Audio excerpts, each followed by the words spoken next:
Merry Christmas, everybody.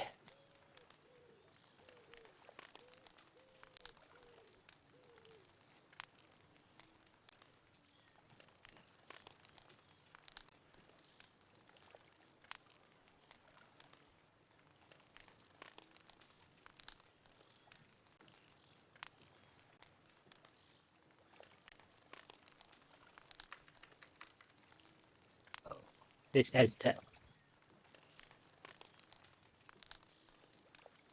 I plugged the other one in and I didn't check it before I plugged it in, but the microphone wasn't working, so I'm on the one that flies off my ears. I told you, tape it to the top of your head.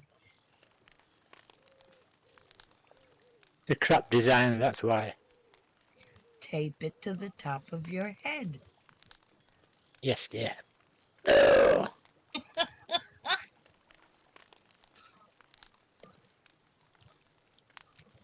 I missed the dancing raccoon. Where is that?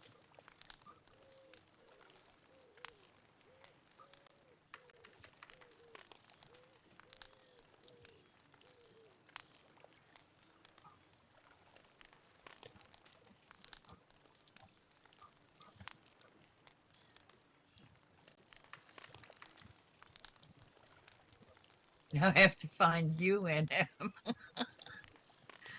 Oh dear.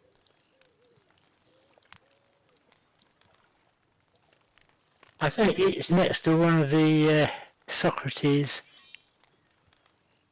Okay, well, it's not. And there was Santa Claus behind one. I see Luke and Aneka. I don't see the other Socrates either. well, they were both on voice at one point. Oh. I don't see NM or the other Socrates. Oh, yes, I do. Oh, wait a minute. One of the Socrates is a gingerbread man.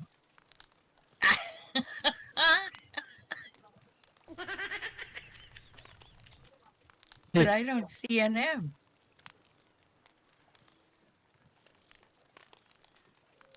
With a real man, stand up, there he is. Where? In front of you. There's a Christmas tree. Oh my goodness. Oh, Merry Christmas, NM. I thought you were part of Anika's decorations.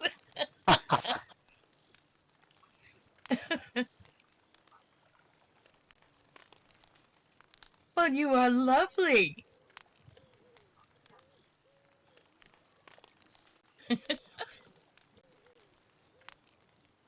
Okay, point for a friend. Anika should be back in a minute. No. Oh, you want me to wait while she's back? No. Well, go ahead with the first one. I think she said to go ahead. Okay. A poem for a friend. You're every inch a lady, you're every inch a queen, you're every inch a goddess, but this world is so mean. It allowed me to meet you 20 years too late. I would have asked you out on a special date. Your body is so beautiful, your face, it is a treat. Any man would willingly fall down at your feet. I cannot tell you openly of the things that I feel, but in the things I write you know that it is real. Your smile, it lightens up every gloomy day, and when I hear your sweet voice, you know I long to stay. A poem for a friend. So if you have a poem that you would like to share, by all means, please feel free to do so. You don't have to be a poet to share poetry, but you do have to have a love for the spoken word and a willingness to share. The more you share, the more you'll get out of the event. Unless, of course, NM wants to read the French, in which case, be my guest. Can you hear me? Yes, we hear you. Ah, yes, okay. Hello, hello. Merry Christmas. Yes, okay, Saber. I mean, it's Christmas, so okay. I have to find it.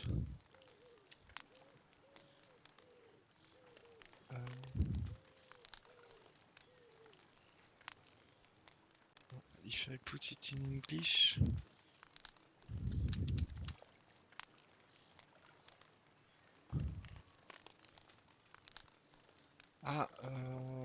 Can you send it to me, maybe, Seber?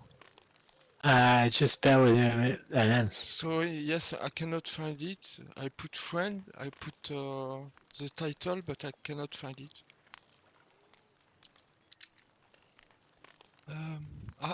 Wait. Yes, I have it, Seber. Oh, good.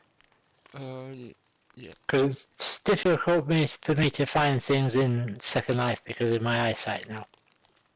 Even though I've not now got no glasses. Ok, ok, sorry for that. Un poème pour une amie, by David Watkins. Tu es dame de la tête aux pieds. Tu es reine de la tête aux pieds. Tu es déesse de la tête aux pieds. Mais ce monde est si méchant. Il m'a permis de te rencontrer 20 ans trop tard. Je t'aurais demandé un rendez-vous spécial. Ton corps est si beau. Ton visage est un régal. Tout homme tomberait volontiers à tes pieds. Je ne peux pas te dire ouvertement les choses que je ressens, mais dans ce que j'écris, tu sais que c'est réel.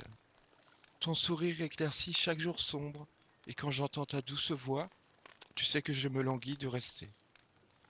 Thank you and bravo, Sebar. And Merry Christmas. Merry Christmas to you, and thank you for reading that with us. If anybody has a poem that they would like to share, by all means, please feel free to do so. You don't have to be a poet to share poetry, but you do have to have a love for the spoken word and a willingness to share, and the more you share, the more you get out of the event. I can. Okay, Jordan, the mic is yours. I've been looking for poems for, I have one for NM, but I've been looking for one for a gingerbread man, and I haven't found one yet, but I'm still looking, Socrates. Okay, so this is for NM today, given his wonderful appearance.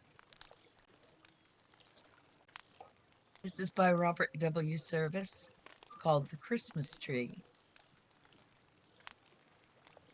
In the dark and damp of the alley cold lay the Christmas tree that hadn't been sold, by a shopman dourly thrown aside with the ruck and rubble of Christmastide, trodden deep in the muck and mire, unworthy even to feed a fire. So I stopped and salvaged that tarnished tree, and thus is the story it told to me. My mother was queen of the forest glade, and proudly I prospered in her shade. For she said to me, when I am dead, you will be monarch in my stead, and reign as I for 100 years, a tower of triumph amid your peers. When I crash in storm, I will yield you space, son. You will worthily take my place. So I grew in grace like a happy child in the heart of the forest, free and wild. And the moss and the ferns were all about, and the craintive mice crept in and out, and a wood dove swung on my highest twig, and a chipmunk chattered so big, so big. And a shy fawn nibbled a tender shoot, and a rabbit nibbled under my root. Oh, I was happy in rain and shine as I thought of the destiny that was mine. Then a man with an axe came cruising by, and I knew that my fate was to fall and die. Hi, Gally. With 100 others, he packed me tight as we drove to a magic city of light, to an avenue lined with Christmas trees, and I thought, maybe I'll be one of these, tinselled with silver and trickled with gold, a lovely sight for a child to behold, a glitter with lights of every hue, ruby and emerald, orange and blue. Kiddies dancing with shrieks of glee. One might fare worse than a Christmas tree. So they stood me up with 100 more in the blaze of a big department store. But I thought of the forest dark and still, and the dew and the snow and the heat and the chill, and the soft chinook and the summer breeze, and the dappled deer and the birds and the bees. I was so homesick I wanted to cry, but patient I waited for someone to buy. And some said too big, and some too small. Some passed on saying nothing at all. Then a little boy cried, "Ma, buy that one." But she shook her head, "Too dear, my son." So the evening came. When they closed the store, I was left on the littered floor. A tree unwanted, despised, unsold, thrown out at last in the alley cold. Then I said, "Don't sorrow. At least you'll be a bright and beautiful New Year's tree. All shimmer and glimmer and glow and gleam, a radiant sight like a fairy dream. For there is a little child I know who lives in poverty, want, and woe, who lies abed from morning to night and never has known an hour's delight." So I stood the tree at the foot of her bed. "Santa's a bit late," I said. "Poor old chap, snowbound on the way. But he's here at last, so let's be gay." Then she woke up from sleep and saw you there, and her eyes were love and her lips were prayer, and her thin little arms were stretched to you with a yearning joy that they never knew. She woke from the darkest dark to see, like a heavenly vision, that Christmas tree. Her mother despaired and feared the end, but from that day she began to mend, to play, to sing, to laugh with glee. Bless you, oh little Christmas tree. You died, but your life was not in vain. You helped a child to forget her pain and let hope live in our hearts again. And that was for NM, our Christmas tree. Back to you, Saber. Okay, I don't know where this is going to take me, but just bear with me a minute. Well, it was sad in the middle, but it got happy at the end.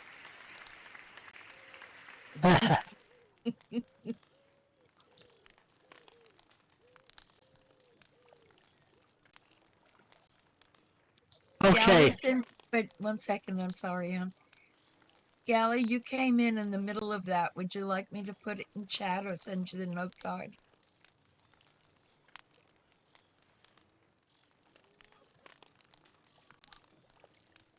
Okay, back to you, Saber.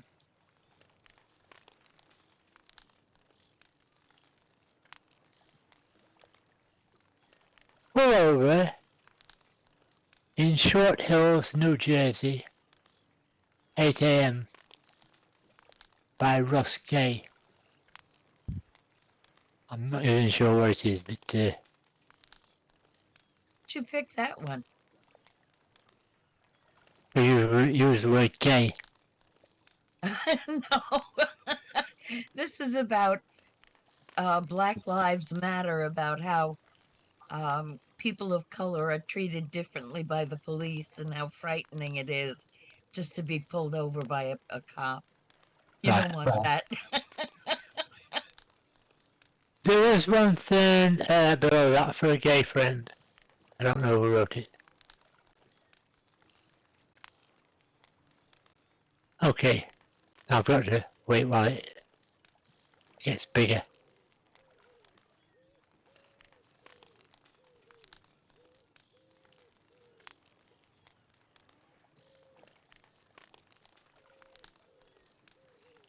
Probably not a Christmas one anyway, so.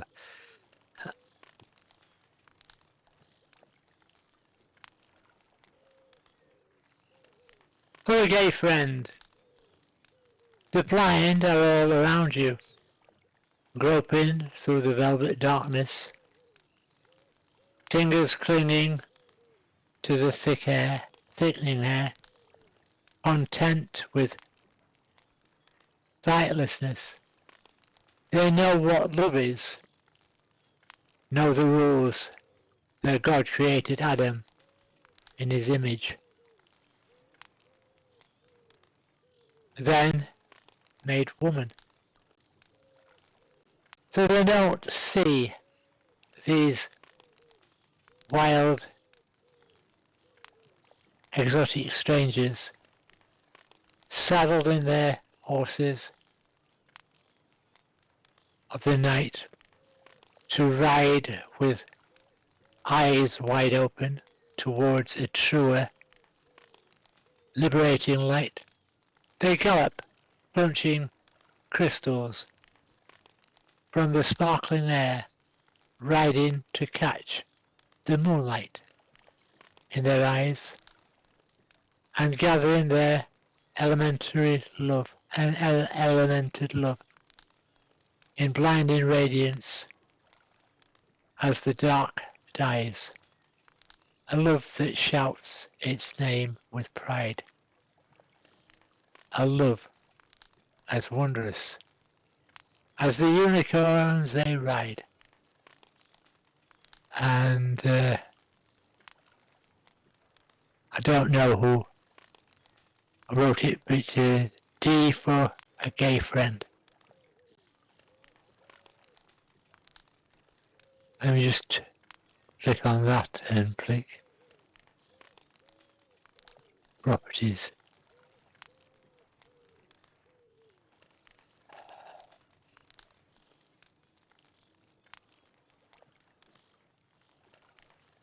Created Jake Faulds, that's Faulds,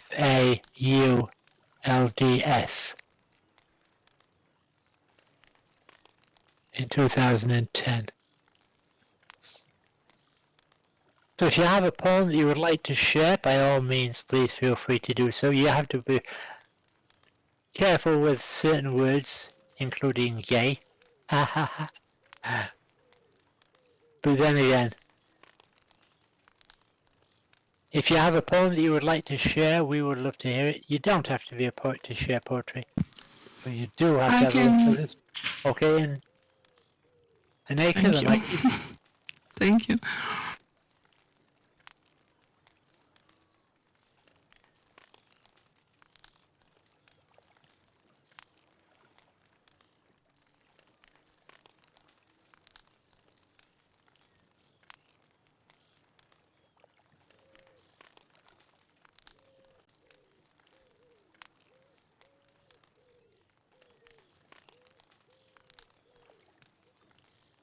I will read Pablo Neruda if you forget me. And pasting it on local chat for you guys. Thank you so much, and I was back, but I didn't want to disturb Sabre reading. It took me a bit. If you forget me, by Pablo Neruda.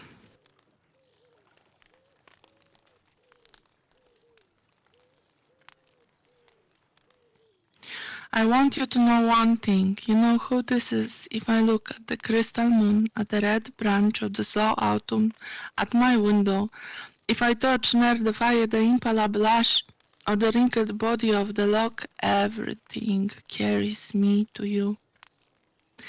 As if everything that exists, aromas, lights, metals, were little boats that sail toward those islands of yours that wait for me. Well, now, if little by little you stop loving me, I shall stop loving you little by little. If suddenly you forget me, do not look for me, for I shall already have forgotten you. If you think it long and mad, the wind of banners that passes through my life, and you decide to leave me at the shore of the heart where I have roots, remember that on that day, at that hour, I shall lift my arms and my roots will set off to seek another land. But if each day, each hour you feel that you are destined for me, with implacable sweetness, if each day a flower climbs up to your lips to seek me, oh my love, oh my own, in me all that fire is repeated, in me nothing is extinguished or forgotten. My love feeds on your love, beloved, and as long as you live, it will be in your arms without leaving mine.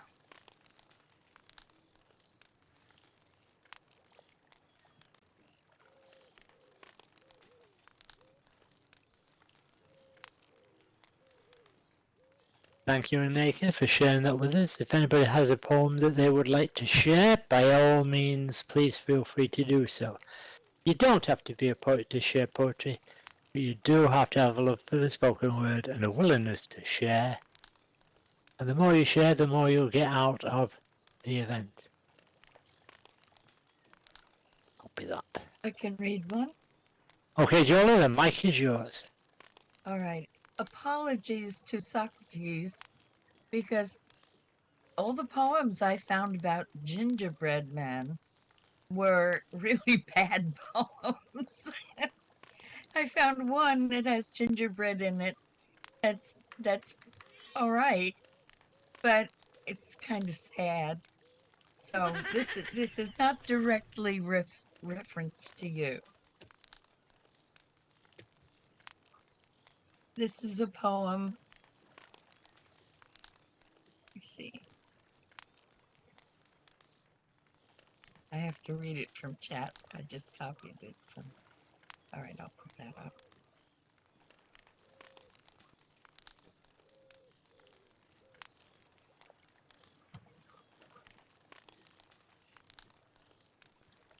There we go.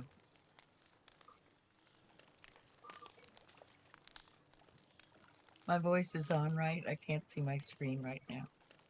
Your voice is on. Okay. This is by Thomas Harrison, and it's called Holidays Alone. Happy scents of gingerbread drift out from windows covered in snow. Lights flicker and twinkle inside houses filled with dancing and stockings amidst the joy of another year completed and the warmer season promising to come. Although for some, loneliness permeates this festive cheer, odorless and invisible, a nativity wilted with presents unwrapped, every year a reminder. Back to you, Saber.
Sabre, we can't hear you, mon ami, says, Oh yeah, okay. says an M. Okay, good. Good job you stopped me because I was reading a cat stream by Pablo Neruda and I was halfway through it. Not a problem. Right, back to the top. Cat stream by Pablo Neruda. How neatly a cat sleeps. Sleeps with its paws in its posture. Sleeps with its wicked claws. And with its unfeeling blood. Sleeps with all the rings, a series of burnt circles, which have formed the odd geology of its sand-coloured tail. I should like to sleep like a cat, with all the fur of time, with tongue rough as flint, with dry sex of fire, and after speaking to no one, stretch myself over the world, over roofs and landscapes, with a passionate desire to hunt the rats in my dreams. I have seen how a cat asleep would undulate, how the night flowed through it like dark water, and at times it was going to fall or possibly plunge into the bare drifts, snow, the bare deserted snows. Sometimes it grew so much in sleep, like a tiger's great-grandfather, and would leap in the darkness over rooftops, clouds and volcanoes.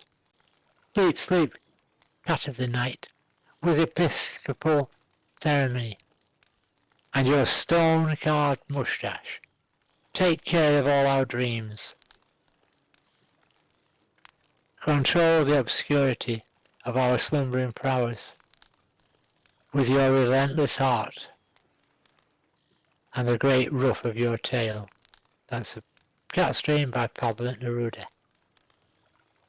So if you have a poem that you would like to share, by all means, please feel free to do so. Next reader, please.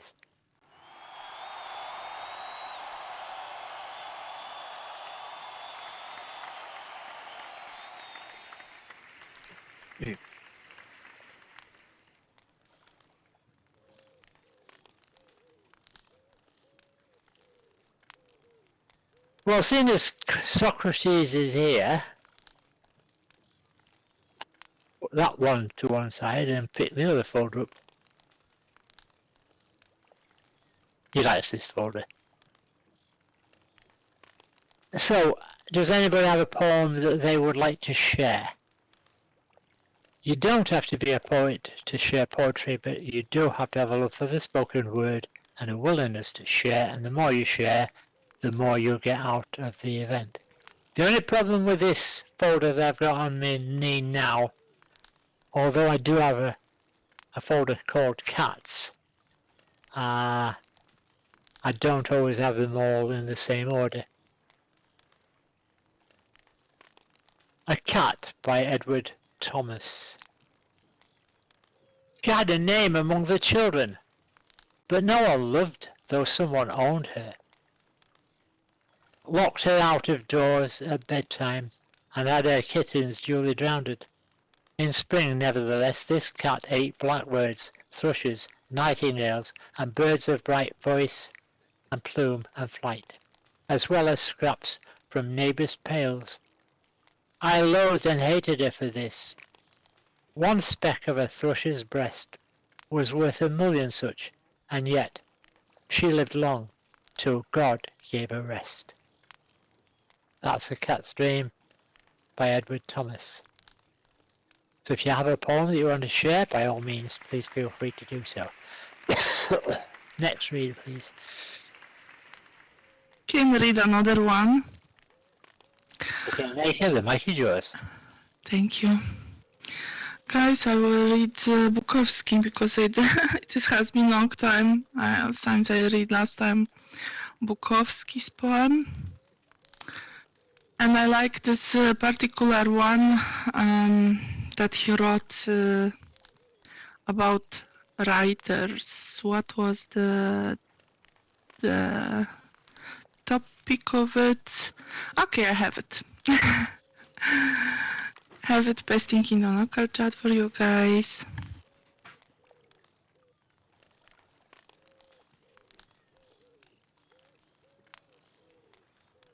It's called So Do You Want to Be a Writer by Charles Bukowski. If it doesn't come bursting out of you in spite of everything, don't do it. Unless it comes unasked out of your heart and your mind and your mouth and your good, don't do it. If you have to sit for hours staring at your computer screen or hunched over your typewriter searching for words, don't do it. If you if you're doing it for money or fame, don't do it. You are doing it because you want women in your bed, don't do it. If you have to sit there and rewrite it again and again, don't do it. If it is hard work just thinking about doing it, don't do it. If you're trying to write like somebody else, forget about it. If you have to wait for it to roar out of you, then wait patiently. If it never does roar out of you, do something else. If you first have to read it to your wife, or your girlfriend, or your boyfriend, or your parents, or to anybody at all, you are not ready. Don't be like so many writers. Don't be like so many thousands of people who call themselves writers. Don't be dull and boring and pretentious. Don't be consumed with self-love. The libraries of words have yawned themselves to sleep over your kind.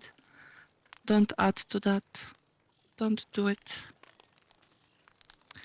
Unless it comes out of your soul like a rocket, unless being still would drive you to madness or suicide or murder, don't do it.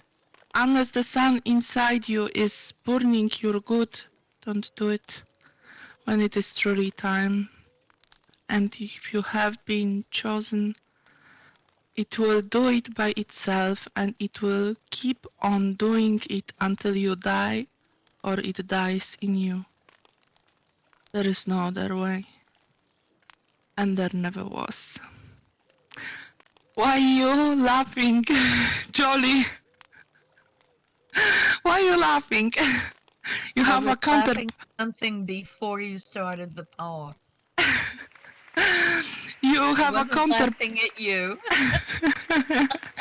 You have a counter poem to this one, right? For I Charles do. Bukowski. I have it up. Yeah, read it. I love it. Copy it for chat.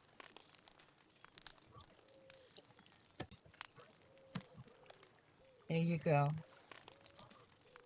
This was written by our friend Serene Bashir, who sadly left us about 5 years ago. She was an amazing poet, and she wrote this answer to that poem. It's a reply to Bukowski's poem, So You Want to Be a Writer, by Serene Bashir. Oh, I am a fan, Mr. Bukowski. In your day, you were a refreshing departure from the academics and all those poetic rules. And yes, there is a time and place for raging, rambling, venting, and hitting the nail on the head, for cutting through the bull and seeing what mere mortals miss. But oh, the world is a large and varied place, and poetry reflecting that diversity cannot be restricted to just one way, even if it is all one can do. It is not the only thing that should be done. Where would poetry, or indeed the world, be without that long list of other folks who never had a poem come ripping, tearing, demanding? The poets who sit and write with rule book and thesaurus, the beautifully rhymed and metered lines that what would poetry be if the Byrons, Tennysons, Shelleys, or Keats had put pen aside and simply waited for a poem to force its way out of their hearts? Oh, Mr. Bukowski, I have to say, sometimes beauty requires hard work, and saying things both beautiful and profound can take on many forms and many ways. And so I say, if you turn your back on what you love because you do not do it a certain way, some roaring wild, wait a minute. If you will turn your back on what you love because you do not do it a certain way, some roaring wild man has decreed as the only way, then indeed perhaps maybe you should not do it. Let us not forget, in your day, Mr. Bukowski, you never let anybody tell you don't do it. Back to you, Saber.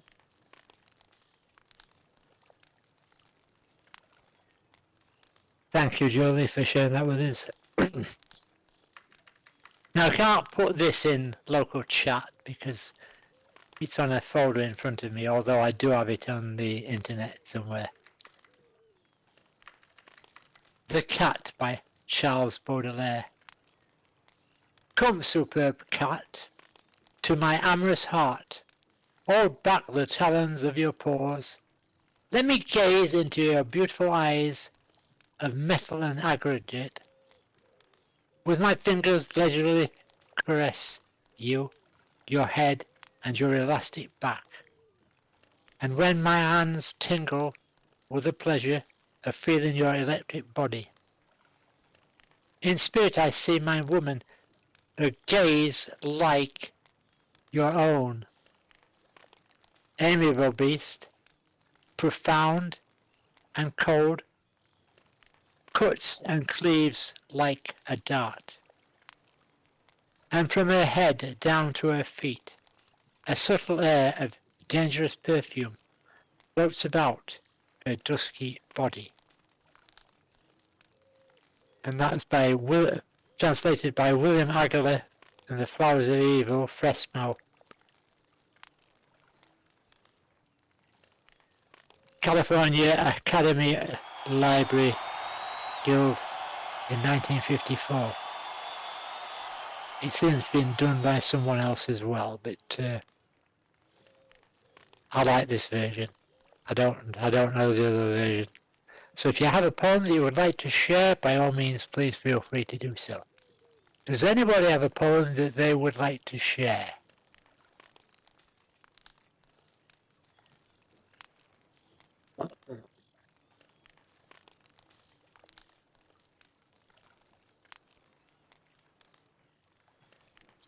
I just put that in chat for you in French and English.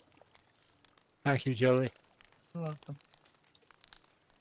There is another cat poem, Lucky Cat by Billy Collins, if you would like to read that for us, Jolie.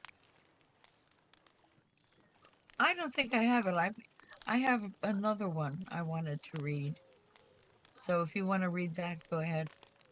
Okay, Lucky Cat by Billy Collins. It's a law as immutable as the one governing bodies in motion and bodies at rest, that a cat picked up will never stay in the place where you choose to sit it down.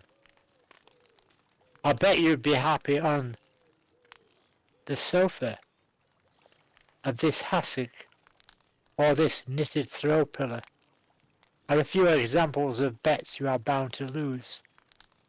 The secret of winning, I have found, is never bet against the cat, but on the cat, preferably with some human being who, unlike the cat, is likely to be carrying money.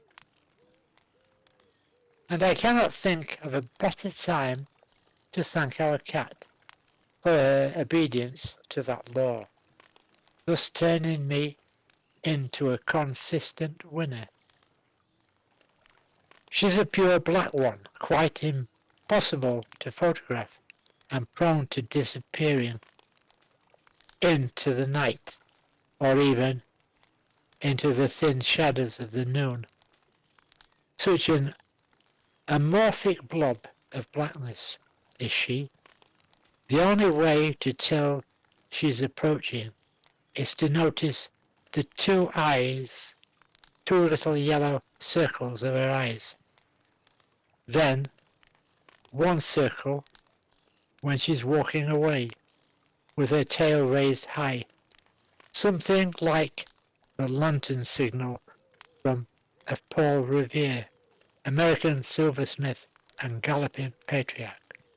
And that's from The Rain in Portugal, a book published by Billy Collins.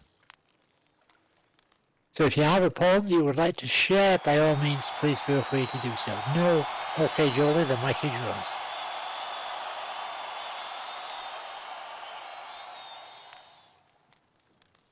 Was there anybody else who wanted to read? We've been hogging the mic here. Hello, hello. You want to Hello. read one, NM? Yes, I was thinking to read in French what Saber shared. You know, le chat, the cat. Oh, Could you right. put The one that Saber just read. That's in French. Yes, Okay. we are going Is to that all that right, Saber? fast. And then I'll read. Oh, Saber. MM, the mic is yours. Thank you, And thank you. Le chat, par Charles Baudelaire. Viens, mon beau chat, sur mon cœur amoureux. Retiens les griffes de ta patte et laisse-moi plonger dans tes beaux yeux, mêlés de métal et d'agate. Lorsque mes doigts caressent à loisir ta tête et ton dos élastique, et que ma main s'enivre du plaisir de palper ton corps électrique, je vois ma femme en esprit, son regard, comme le tien, aimable bête, profond et froid, coupe et fend comme un dard, et des pieds jusqu'à la tête, un air subtil, un dangereux parfum, nage autour de son corps brun. Charles Baudelaire, and thank you again.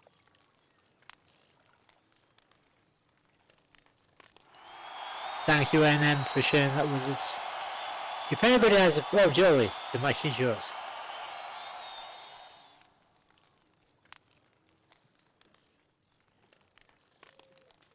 One second. I have the wrong one here.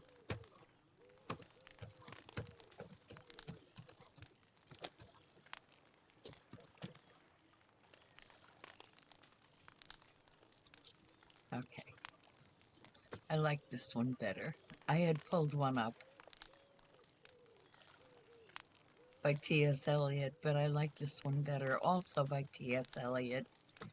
And since we don't often have NM here, he's not tired of hearing it yet. The rest of you probably are. And I like it because I can cuss at the end.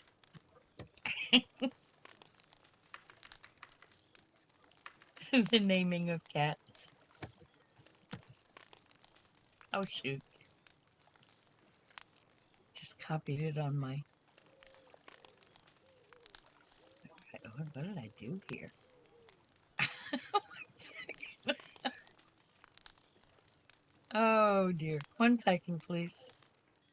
I have to recopy it.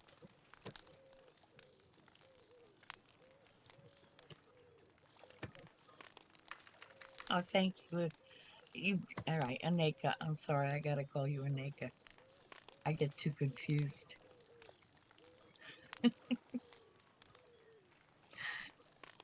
This is from Eliot's book of poems, Old Possum's book of practical cats. And this is the naming of cats. And this is, for me, if Socrates is tired of hearing it. The naming of cats is a difficult matter. It isn't just one of your holiday games. You may think at first I'm as mad as a hatter when I tell you a cat must have 3 different names. First of all, there's the name that the family use daily, such as Peter, Augustus, Alonzo, or James, such as Victor or Jonathan, George or Bill Bailey. All of them sensible, everyday names. There are fancier names if you think they sound sweeter, some for the gentlemen, some for the dames, such as Plato, Admetus, Electra, Demeter, but all of them sensible, everyday names. But I tell you, a cat needs a name that's particular, a name that's peculiar and more dignified. Else how can he keep up his tail perpendicular, or spread out his whiskers, or cherish his pride? Names of this kind, I can give you a quorum, such as Monkey Strap, Boxo, or Caricapat, such as Bombalurina, or else Jelly Lorem. Names that never belong to more than one cat. But above and beyond, there's still one name left over, and that is the name that you never will guess. But the cat himself knows and will never confess. When you notice a cat in profound meditation, the reason I tell you is always the same. His mind is engendered in a rapt contemplation of the thought, of the thought, of the thought of his name, his ineffable, effable, effin ineffable, deep and inscrutable singular name. Back to you, Saber.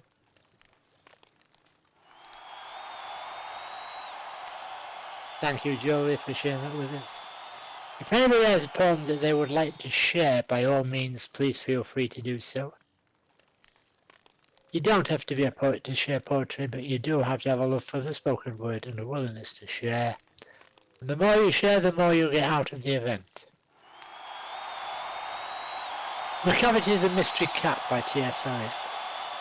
Macavity the Mystery Cat is called the Hidden Paw, for he's the master criminal who can defy the law. Is the bafflement of Scotland Yard the flying squad's despair? For when they reach the scene of crime, Macavity's not there. Macavity, there's no one like Macavity. He's broken every human law. He breaks the law of gravity. His power of levitation would make a fakir stir. And when you reach the scene of crime, Macavity's not there. You may seek him in the basement. You may look up in the air. But I tell you once and once again, Macavity's not there. Macavity's a ginger cat. He's very tall and thin. You would know him if you saw him, for his eyes are sunken in. His brow is deeply lined with thought. His head is highly domed. His coat is dusty from neglect. His whiskers are uncombed. He sways his head from side to side with movements like a snake. And when you think he's half asleep, he's really wide awake. Macavity, there's no one like Macavity. For he's a fiend in feel and shape, a monster of depravity. You may meet him in a by-street, you may see him in the square, but when a crime's discovered, then Macavity's not there. He's outwardly respectable, they say he cheats at cards, and his footprints are not found in any file of Scotland Yard. And when the larder's looted, or the jewel case is rifled, or when the milk is missing, or another peak's been stifled, the greenhouse glass is broken, and the trellis past repair, why there's the wonder of the thing, Macavity's not there. And when the Foreign Office find a treaty's gone astray, or the Admiralty lose some plans and drawings by the way, there may be a scrap of paper in the hall or on the stair, but it's useless to investigate, Macavity's not there. And when the loss has been disclosed, the Secret Service say, it must have been Macavity, but he's a mile away. You will be sure to find him resting, or the licking of his thumb, or engaged in doing complicated, long division sums. Macavity, there's no one like Macavity. There never was a cat of such deceitfulness and suavity. He always has an alibi, and 1 or 2 to spare. At whatever time the deed took place, the cavity wasn't there.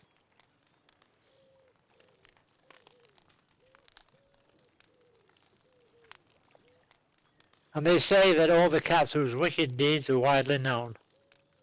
I might mention Mungo Jerry, I might mention Grillbone, are nothing more than agents for the cat who all the time just controls their operations, the Napoleon of crime. If anybody has a poem that they would like to share, by all means, please feel free to do so. Next reader, please.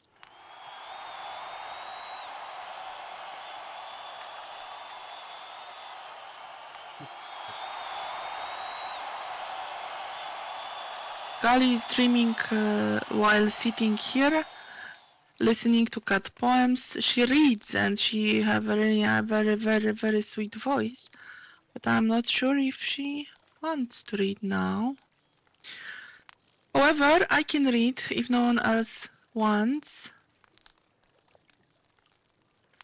Well, let's see. Maybe she responds. Nika? Or Gali? Gali, do you have a poem that you would like to share?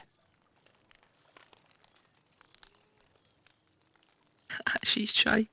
Okay, I will read. No, you don't want to read any of the one you read in the past. You could do one. Okay. Oh, okay. Maybe next time, Gali. I will read another Charles Bukowski. Because I found this one funny. Gali, if you not read, I will put you in Spartan prison next time, of course. So we have an M coming to the poetry only to listen to you. I can do that. Charged on the first charge, not reading on the Bards Gathering at the Spartan Amphitheater. We will have to lock you up in the dungeons. Okay. On February 18, 1994, Charles Bukowski had a fax machine installed in his home and immediately sent his first fax poem to his publisher. Oh, forgive me for whom the bell tolls. Oh, forgive me, man who walked on water. Oh, forgive me, little old woman who lived in a shoe. Oh, forgive me, the mountain that roared at midnight. Oh, forgive me, the damp sound of night and day and death. Oh, forgive me, the death of the last beautiful panther. Oh, forgive me, all the sunken ships and defeated armies. This is my first fax poem. It is too late. I have been smitten. Okay, guys, back to you, Sever. Okay. This one is called The History of One Tough Motherfucker by Charles Bukowski, especially for Socrates. The History of One Tough Motherfucker by Charles Bukowski. He came to the door one night wet, thin, beaten and terrorized, a white, cross-eyed, tailless cat. I took him in and fed him, and he stayed, grew to trust me until a friend drove up the driveway and ran him over. I took what was left to the vet, who said not much chance. Give him these pills. His backbone is crushed. But he was crushed before and somehow mended. If he lives, he'll never walk. Look at these x-rays. He's been shot. Look here, the pellets are still there. Also, he once had a tail. Somebody cut it off. I took the cat back. It was a hot summer, one of the hottest in decades. I put him on the bathroom floor, gave him water and pills. He wouldn't eat. He wouldn't touch the water. I dipped my finger into it and wet his mouth. And I talked to him. I didn't go anywhere.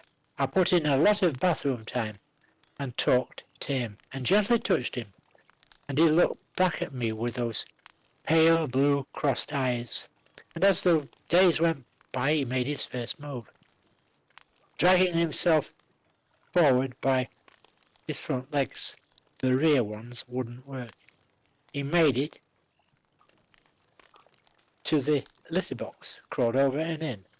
It was like the trumpet of a possible victory blowing in that bathroom and into the city. I can relate to that cat. I'd had it bad. Not that bad, but bad enough. One morning he got up, stood up, fell back down, and just looked at me. You can make it, I said to him. He kept trying, getting up, falling down. Finally, he walked a few steps. He was like a drunk. The rear ones, the rear legs, just didn't want to do it. And he fell again, rested, then got up. You know the rest. Now he's better than ever. Cross-eyed, almost toothless, but the grace is back, and that look in his eyes never left. And sometimes I'm interviewed. They want to hear about life and literature. I get drunk and hold up my cross-eyed, shot, run over, detailed cat and say, look at this. But they don't understand. They say something like you say you've been influenced by Celine. No. I order the cat by what happens, by things like this, by this, by this. I shake the cat, hold him up in the smoky and drunken light. He relaxes, he knows it's then that the interview ends. Although I'm proud sometimes. When I see the pictures, later, and there I am, and there is the cat, and we are photographed together. He too knows it's bullshit, but that somehow it works. And that's the history of One Tough Motherfucker by Charles Bukowski.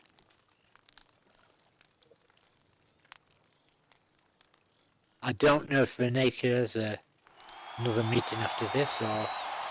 I said already on last poetry gathering that we have until the new year no command meetings, so we don't have any other events in Spartan Poetry at the moment. Right, Yeah, I okay. could read that. If you got a For poem, me? Joey? Yes, you Yeah. may. All right. I love parodies on poems. And this is a parody on, well, maybe you'd like to read the original first, Saber. The Night Before Christmas. You have that there? Or should I just do this one?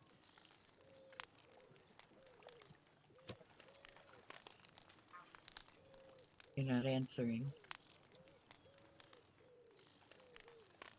That's because my mic was off. You can do it. Clement I'll do it. Morris. So did you say yes or no?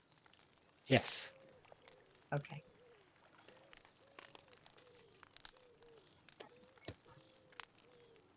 I'll do this one. Pitch. You done that one.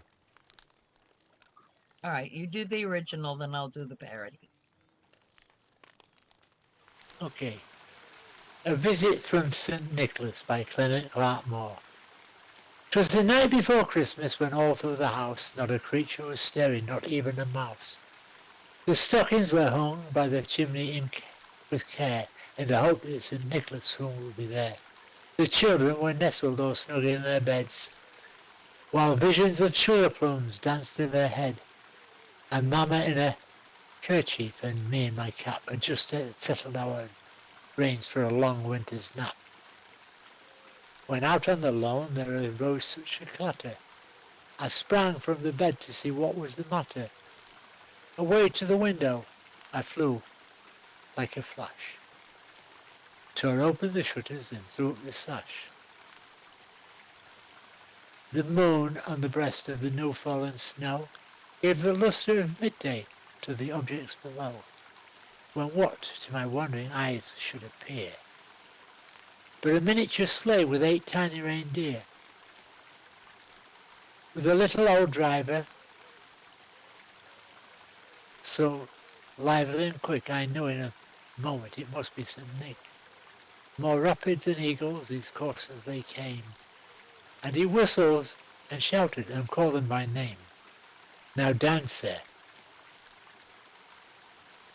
Now Dasher, now Dancer, now Prancer and Vixen, on Comet, on Cupid, on Donner and Blitzen, to the top of the porch, to the top of the wall. Now dash away, dash away, dash away, wall. As the dry leaves that before the wild hurricane fly, when they meet with an obstacle, mount up to the sky.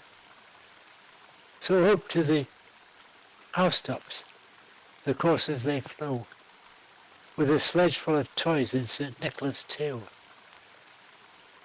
And then, in the twinkling, I heard on the roof the prancing and purring of each tiny hoof. As I drew in my head, was turning around. Down the chimney came St. Nicholas with a bound. He was dressed all in fair, from his head to his foot. His clothes were all tarnished with ash and with soot. A bundle of toys he had flung on his back, and he looked like a peddler just opening his pack. His eyes how they twinkled, his dimples how merry. His cheeks were like roses, his nose like a cherry. His droll little mouth was drawn up like a bow, and the beard on his chin was as white as the snow. The stump of his pipe he held tight in his teeth, and the smoke it encircled his head like a wreath. He had a broad face and a little round belly that shook when he laughed like a bowl full of jelly. He was chubby and plump, a right jolly old elf, and I laughed when I saw him in spite of myself. A wink of his eye and a twist of his head soon gave me to know I had nothing to dread. He spoke not a word, but went straight to his work, and filled all the stockings, then turned with a jerk, and laying his finger aside of his nose, and giving a nod, up the chimney he rose. He sprang to his sleigh, to his team gave a whistle, and away they all flew like the down of a thistle. But I heard him exclaim, as he drove out of sight, "Merry Christmas to all, and to all a good night." That's a visit from St. Nicholas by Timothy. Part 4. Okay, Joe, the next one. Thank you. I think this should be the text for the parody. Yeah, I got it. This one is at a retirement home, an old folks' home. This is Christmas at Rockaway Rest. 'Twas the night before Christmas at Rockaway Rest, and all of us seniors were looking our best. Our glasses, how sparkly, how our wrinkles, how merry. Our punch bowl held prune juice plus 3 drops of sherry. A bedstock was taped to each walker in hope that Santa would bring us a soft candy and soap. We surely were lucky to be there with friends, secure in this residence and in our depends. Our grandkids had sent us some Christmassy crafts, like angels in snowsuits and penguins on rafts. The dental assistant had borrowed our teeth, and from them she'd created a holiday wreath. The bedpans, so shiny, all stood in a row, reflecting our candles' magnificent glow. Our supper, so festive, the joy wouldn't stop, was creamy warm oatmeal with sprinkles on top. Our salad was Jell-O, so wiggly and great. Then puree of fruitcake was spooned on each plate. The social director then had us play games like, "Where are you living?" and "What are your names?" Old Grandfather Looper was feeling his oats, proclaiming that reindeer were nothing but goats. Our resident wanderer was tied to her chair, in hopes that at bedtime she still would be there. Security lights on the new fallen snow made outdoors seem noon to the old folks below. Then, out on the porch, there arose quite a clatter. But we are so deaf that it just didn't matter. A strange little fellow flew in through the door, then tripped on the sill and fell flat on the floor. 'Twas just our director, all togged out in red. He jiggled and chuckled and patted each head. We knew from the way that he strutted and jived our Social Security checks had arrived. We sang, how we sang, in our monotone croak, till the clock tinkled out its soft 8 p.m. stroke. And soon we were snuggled deep in our beds, while nurses distributed nocturnal meds. And so ends our Christmas at Rockaway Rest. Before long you'll be with us. We wish you the best. Back to you, Saber.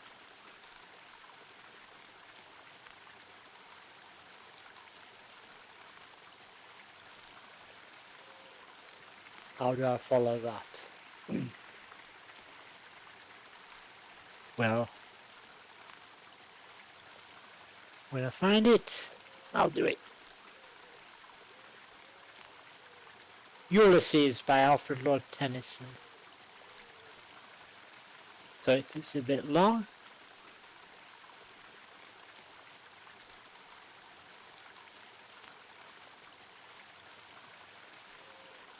it little profits that an idle king by this still heath among these barren crags, matched with an aged wife, I meet and dole unequal laws into a savage race, that hoard and sleep and feed and know not me.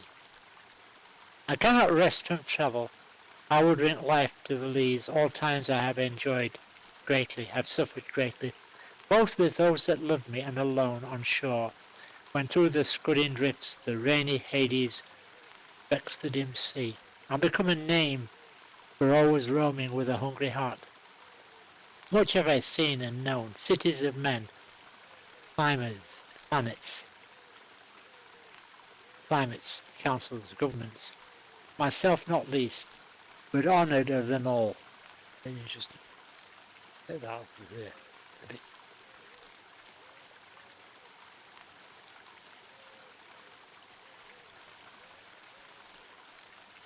And don't delight of battle with my peers, while on the ringing plains of windy Troy I'm a part of all that I have met. Yet all experience is an arch wherethrough gleams that untravelled world, whose margins fade forever and forever. When I move, how dull it is to pause, to make an end, to rust unburnished, not to shine in use, as though to breathe were life, life piled on life, were all too little and of one to me. Little remains, but every hour is saved from that eternal silence, something more, a bringer of new things, and vile it were, for some 3 suns to store and hoard myself, and this grey spirit yearning in desire to follow knowledge like a sinking star, beyond the utmost bounds of human thought. This is my son, my own Telemachus, to whom I leave the sceptre and the isle, well loved of me, discerning to fulfil this labour by slow prudence, to make mild a rugged people, and through soft degrees subdue them to the useful and the good. Most blameless is he, centred in the sphere of common duty, decent not to fail in office of tenderness, and pay meet adoration to my household gods. When I am gone, he works his work, I mine. There lies the port, the vessel puffs her sail, there glooms the dark broad seas, my mariners, souls that have toiled and wrought and fought with me, that ever with a frolic welcome took the thunder and the sunshine, and a poet's 3 hearts, 3 foreheads. You and I are old. Old age hath yet his honour. That closes all. But something at the end, some work of noble note may yet be done. not unbecoming men that strove with gods. The lights begin to twinkle from the rocks. The long day wanes. The slow moon climbs. The deep moans round with many voices. Come, my friends, 'tis not too late to seek a newer world. Push off, and sitting well, in order smite the sounding furrows. For my purpose holds to sail beyond the sunset and the baths of all the western stars until I die. It may be that the gulfs will wash us down. It may be we shall touch the happy isles and see the great Achilles whom we knew. Though much is taken, much abides. And though we are not now, that strength which in old days moved earth and heaven, that which we are, one equal temper of heroic hearts, made weak by time and fate, but strong in will, to strive, to seek, to find, and not to yield. So with that, I shall wish you all Merry Christmas, stay safe, have fun, enjoy the festive holidays, and we'll see you next week for another hour of poetry.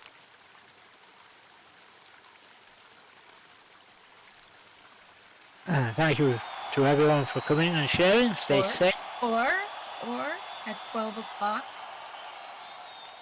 Oh, No. Oh, tell Chelsea, you mean? Yeah, but wait a minute. That's at what time? Noon. It should be at noon. Oh, that's right. I'm trying to think. I have a full day. I have 6 events to attend today. And I was trying to think what happens in the 2 hours in between. I forgot. The art circle is from 10 to 12, and then I go right to the Chelsea. The Chelsea Hotel has poetry, and the open mic bookends a featured reader at 12:30. And I'm the You'll never guess what the featured readers! So everybody come. I'm going to read poems that are about my life. They're all, pretty much all, just biographical reminiscences. Okay. Sorry, Joey, I couldn't resist that. Right. Thank you everyone for sharing. Stay safe, have fun, enjoy the rest of your Sunday. Try not to eat too much Christmas pudding and turkey. Try not to get too fat because you'll fall asleep when you've eaten your dinner and you'll go. Thank you so much. Thank you so much for hosting this again. And in case we don't see each other, I wish you guys, all of you here, wonderful Christmas time with your families. It is so magical time always for me. So I wish you the same, that you be happy, be healthy, and receive lots of love and lots of gifts and so on and so on. Right.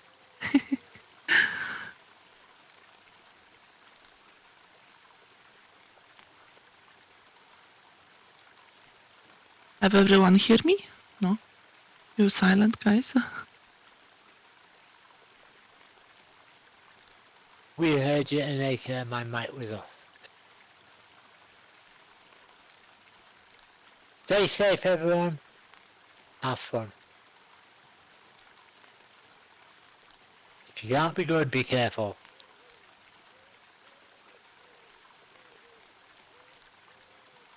Good night, NM. Thank you for joining us. Bye-bye, everybody. Merry Christmas. Bye for now.